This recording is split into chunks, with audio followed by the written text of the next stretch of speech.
Masturbation பண்ணக்கூடியது முதல் துவக்கம். அது இது உன்னுடைய தந்தை முன்னாடி செய்வியா, தாய் முன்னாடி செய்வியா, உன் மனைவி முன்னாடி கூட செய்வியா?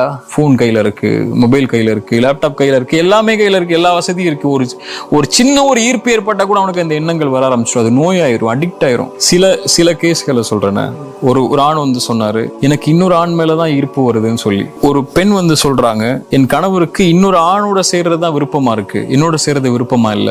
என்னுடைய கணவர் என்ன நிர்பந்திக்கிறாரு இன்னொரு ஆணோட சேர்ந்து நானும் அவரோட சேரணும்னு சொல்லி. 17 வயசுல 16 வயசுல லவ் பண்ண தொடங்குறாங்கன்னா, 23 வயசு 24 வயசு வரைக்கும் லவ் பண்றாங்கன்னா, அந்த வயசுக்குள்ளேயே எல்லா இன்பங்களையும் அனுபவிச்சிடறாங்க. ஆனா 2 உறவுக்குமே நான் சொல்றது, முதல்ல நிறுத்தி பாவ மன்னிப்பு கேளுங்க, ஹலாலாக்குறது குடும்பத்திட்ட பேசுங்க. இஸ்லாமிய போஸ்டாலா போட்டிருக்கா, பலஸ்தீனை பத்தி எல்லாம் போஸ்ட் போட்டிருக்கானா, அந்த பெண் வந்து பெரிய தக்குவால அப்படி உயர்ந்த பெண்ணு நினைக்கிறான். பெண்ணை பார்த்து இந்த பொண்ணை பார்த்துட்டு அந்த பொண்ணை பார்த்துட்டு அந்த பொண்ணை பார்த்துட்டு இல்ல, ஒரு பெண்ணை திருமணம் செய்ய முடிவு பண்றியா, அந்த பொண்ணை போய் பாரு. மனசாட்சிக்கு உட்பட்டு, ஹலாலுடைய வரைமுறைகளுக்கு உட்பட்டு, தனிமை இல்லாத நிலைமையில ஒரு ஆணும் ஒரு பெண்ணும் உட்கார்ந்து இந்த காலத்துல குறிப்பா பேசணும். நான் பார்த்துட்டு நீ கல்யாணம் முடிச்சு கொடுன்னு அப்பா சொல்லக்கூடாது. அப்படி செஞ்சதுனாலதான் நீங்க பல பேர் தலாக்கில் வந்து நிக்கிறான். வெளிநாட்டுக்கு வேலை வீசா கிடைச்ச உடனே போய் கல்யாணம் பார்த்து பொண்ணு பார்த்துட்டு அவன் 3 வருஷம் சம்பாதிச்சதுக்கு அப்புறம் உட்காந்து கல்யாணம் முடிச்சு கொடுக்குறான். இது என்ன மார்க்கத்தில் அதை வீடு? புரிதல் இல்லாம எப்படி திருமணம் முடிக்கிறாரு? அதான் சொல்லிட்டேன்ல, நீங்க புரிதல் ஏன் புரியணும்னு ஆசைப்படுறீங்க? 2 பேர் உட்காந்து பேசுங்கன்னு தான் சொல்லிட்டேன்னு. அது அந்த புரிதல் போதும்னு நினைக்கிறீங்களா? இல்ல ஒருத்தரை பத்தி நான் அண்டர்ஸ்டாண்ட் பாருங்க, அதுக்காக என்ன செய்யணும்ங்கிறீங்க? மாஸ்டர்பேஷன், சுய இன்ப பழக்கம் அப்படிங்கிறது இளைஞர்கள்ட்ட அதிகமாக இருக்குது அப்படின்னு சொல்லி பார்க்குறோம். இது வந்து மக்ரூஹ் அப்படின்னு சொல்லி சில விஷயங்களை கேள்விப்படுறோம். இது ஹராம் இல்லை, மக்ரூஹ் தான் அப்படின்னு சொல்லி கேள்விப்படுறோம். இதை பற்றி என்ன நினைக்கிறீங்க? மாஸ்டர்பேஷன் ஆண்கள்கிட்ட மட்டும் இல்லை, சுய இன்பம் காண்பது இன்றைய காலத்தில் அதிகமாக பெண்களிடத்திலேயும் காணப்படுது. இப்போ ஆணுக்கும் பெண்ணுக்கும் பொதுவாக தான் இஸ்லாம் இதில் தீர்ப்பு சொல்லுது. குர்ஆன் சொல்லக்கூடிய ஒரே ஒரு வசனம், முஃமின்கள் தங்களுடைய கற்பை பாதுகாத்துக் கொள்வார்கள். யாரிடத்துல? தன்னுடைய மனைவிமார்கள் வழக்கரம் சொந்தமாக்கப்பட்ட அடிமைகள் இல்லை இந்த காலத்தில். தன்னுடைய மனைவிமார்களிடத்தில் தன்னுடைய கற்பை அவர்கள் பாதுகாப்பார்கள், தன்னுடைய இன்பத்தை அவர்கள் தேடிக்கொள்வார்கள். இதை தவிர வேறு எதில் அவன் தன்னுடைய கற்பை பாதுகாக்க நினைத்தாலும், தன்னுடைய இன்பத்தை அவன் காண நினைத்தாலும் அவர்கள் எல்லை மீறியவர்கள் அப்படின்னு குர்ஆன் சொல்லுது. அப்போ ஒரு ஆண், ரசூலுல்லாஹி ஸல்லல்லாஹு அலைஹி வஸல்லம் சொன்னாங்க, யா மஅஷர ஷபாப் மன் இஸ்ததாஅ மின்குமுல் பாஅத ஃபல்யதஸவ்வஜ். யார் உங்களில் வயதை அடைகிறீர்களோ, ஆண்களோ பெண்களோ, நீங்கள் திருமணம் செய்யுங்கள். ஏன் திருமணம் செய்யுங்க? அது உங்களுடைய பார்வையை தாழ்த்தும். அடுத்து என்ன உங்களுக்கு தெரியுமா?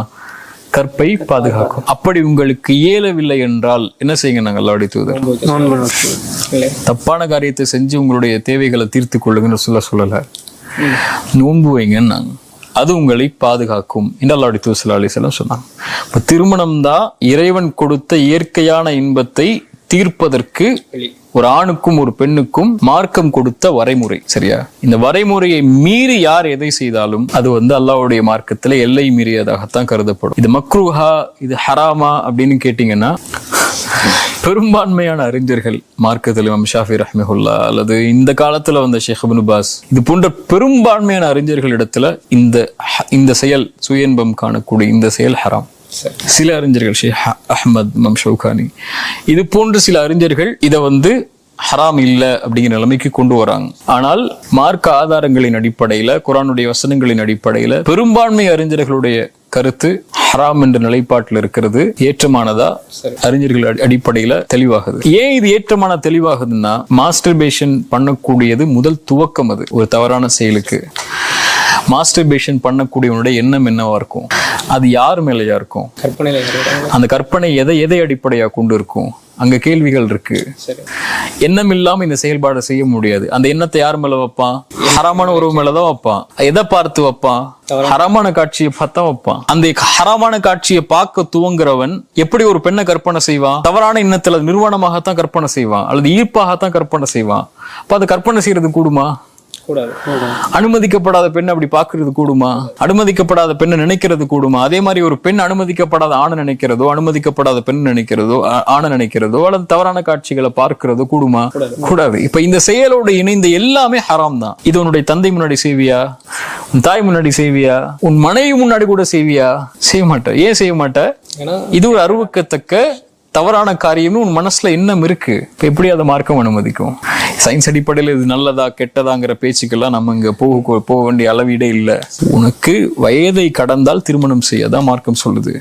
உன்னுடைய ஆசை ஹலாலா தீர்ப்பதற்கு, முழுமையான இன்பத்தில் தீர்ப்பதற்கு இறைவன் வைத்திருக்கக்கூடிய நியதி உன் மனைவி, உன் கணவன். இந்த உறவுல சரியாகுங்க. சரியாயிட்டீங்கன்னா முடிஞ்சிரும். அப்படி ஒருவேளை உனக்கு மனைவி அமைந்தும் கணவன் அமைந்தும் உன்னால உன்னுடைய விஷயத்துல தீர்த்தியாக முடியல, ஒரு பெண்ணுக்கு அந்த குறை இருக்கு, ஆணுக்கு ஒரு பெண்ணு குறை இருக்குன்னா 2 பேரும் அல்லாஹ்வை பயந்து விலகிக்கோங்க. வெரி ஹலாலான உறவை தேடிக்கொண்டு ஹலாலான உறவின் அடிப்படையில மறுபடியும் அந்த உறவை சீரமைத்துக் கொள்ளுங்க. அதான் மார்க்கம் சொல்லக்கூடிய அளவீடை தவிர நீங்க இதை போய் செய்யுங்க அதை போய் செய்யுங்கன்னு சொல்லி மார்க்கம் எங்கேயும் அனுமதி கொடுக்காது. மாஸ்டர்பேஷன் முழுவதுமா ஹராமான செயல். அது மக்ரூஹான செயலா இருந்து நீங்க சொன்னாலும் கூட இது உங்களை அது பக்கம் தான் கொண்டு போகும். ஹராம தான் பார்த்து செய்வீங்க, ஹராமான எண்ணத்துல தான் செய்வீங்க, ஹராம யோசிச்சு தான் செய்வீங்க. அது யார வேணாலும் யோசிப்பீங்க. அதே யோசனை உங்கள் தாய் மீது கூட வரும், உன் சகோதரி மேல கூட வரும், உன்னுடைய குடும்பத்தில் இருக்கக்கூடிய ஒரு பெண்ணை தவறா நினைச்சு கூட வரும். அதுக்கு எதுக்குமே அனுமதி கொடுத்துடக் கூடாது. அப்ப இதை தடுத்தா மட்டும்தான் அனுமதி ஏற்படாது. இப்ப இந்த மாதிரி செயல்பாடுகள்ல இருக்கக்கூடியவங்க, அதுக்கு அடிமையாகக்கூடியவங்க இந்த மாதிரி விஷயங்களை லேசாக்கிடுவாங்க. இன்னை காலத்துல போன் கையில இருக்கு, மொபைல் கையில இருக்கு, லேப்டாப் கையில இருக்கு, எல்லாமே கையில இருக்கு, எல்லா வசதியும் இருக்கு. ஒரு சின்ன ஒரு ஈர்ப்பு ஏற்பட்டா கூட அவனுக்கு அந்த எண்ணங்கள் வர ஆரம்பிச்சிடும். அது நோயாயிரும், அடிக்ட் ஆயிரும். அப்ப இந்த மாதிரி விஷயங்கள்ல இருந்து பாதுகாக்கணும்னா அவன் முழுமையா இதை ஹராமாக்கி ஒதுங்கி கொண்டா மட்டும்தான் முடியும். தெளிவான விளக்கம். ஒரு முக்கியமான கேள்வி ஒன்று, அதாவது ஒரு ஆணும் பெண்ணும் உறவு அப்படிங்கிறத தாண்டி இன்னைக்கு ஒரு ஆணும் உறவு, பெண்ணும் உறவு அப்படிங்கிற ஒரு விஷயம் உருவாகி இருக்கு. எல்ஜிபிடிக்யூ அப்படின்னு சொல்லி ஒரு சமூகமே உருவாகிட்டு. அதாவது இன்னைக்கு அது சர்வசாதாரணமாயிட்டு வச்சுக்கோங்களேன். ஒரு ஆண் மேலே ஒரு ஆணுக்கு ஈர்ப்பு வருவதோ, ஒரு பெண் மேல ஒரு பெண்ணுக்கு ஈர்ப்பு வருவதோ, அல்லது ஒரு ஆணும் பல ஆண்களும் பல பெண்களும் சேர்ந்து, அல்லது பல பெண்களும் பல ஆண்களும் சேர்ந்து என்று இப்படி ஒரு சமூகத்துடைய கலாச்சாரங்கிறதை விட ஒரு மனித மாண்பே உடைந்து மனிதத்துவ தன்மையை விட்டு விலகி இது போன்ற ஈர்ப்புகள் ஏற்படக்கூடிய காலத்துல நம்ம இருக்கோம். இந்த காலத்துல மட்டும் பார்க்கல, நம்ம லூத்துடைய காலத்துல இருந்து அதே செயல்பாடு குர்ஆன் சொல்லுது. ஒரு சமூகம் அழிந்ததே, ஒரு சமூகம் சபிக்கப்பட்டதே, ஒரு சமூகம் இறைவனால் அழிக்கப்பட்டதுடைய காரணமே ஒரு ஆணும் சேரக்கூடிய இயற்கையின் மரபுக்கு மாற்றமான ஒரு செயலை செய்வதுதான். அப்போ இந்த மாதிரி செயல்பாடுகள் இன்னைக்கு முஸ்லிம் சமூகத்துக்குள்ளேயும் வரக்கூடிய காட்சிங்கிறது மிகப்பெரிய அநீதம். அது சமூகமே செய்யக்கூடிய அநீதம். அது எனக்கு நான் சொன்னல, எனக்கு வரக்கூடிய சில கேஸ்களை சொல்றேன். ஒரு ஆண் வந்து சொன்னாரு, எனக்கு இன்னொரு ஆண் மேலதான் ஈர்ப்பு வருதுன்னு சொல்லி. ஒரு பெண் வந்து சொல்றாங்க, என் கணவருக்கு இன்னொரு ஆணோட சேர்றதுதான் விருப்பமா இருக்கு, என்னோட சேர்றது விருப்பமா இல்ல. என்னுடைய கணவர் என்ன நிர்பந்திக்கிறாரு இன்னொரு ஆணோட சேர்ந்து நானும் அவரோட சேரணும்னு சொல்லி. லம் தத்ஹரில் ஃபாஹிஷத்து ஃபி கௌமின் கத்து, ஒரு சமூகத்துள்ளே மானக்கேடான செயல் வெளிப்படையா மாறும் ரசூலுல்லாஹ் சொன்னாங்க. அப்படி வெளிப்படையா இது போன்ற செயல்பாடுகளை செய்யக்கூடிய சமூகமா நம்மளும் மாறிக்கிட்டே இருக்கோம். நீங்க சொல்றது முஸ்லிம் சமூகத்தை சொல்றேன். நான் இறைமறுப்பாளர்களுடைய சமூகத்தை பத்தி பேசவே இல்லை.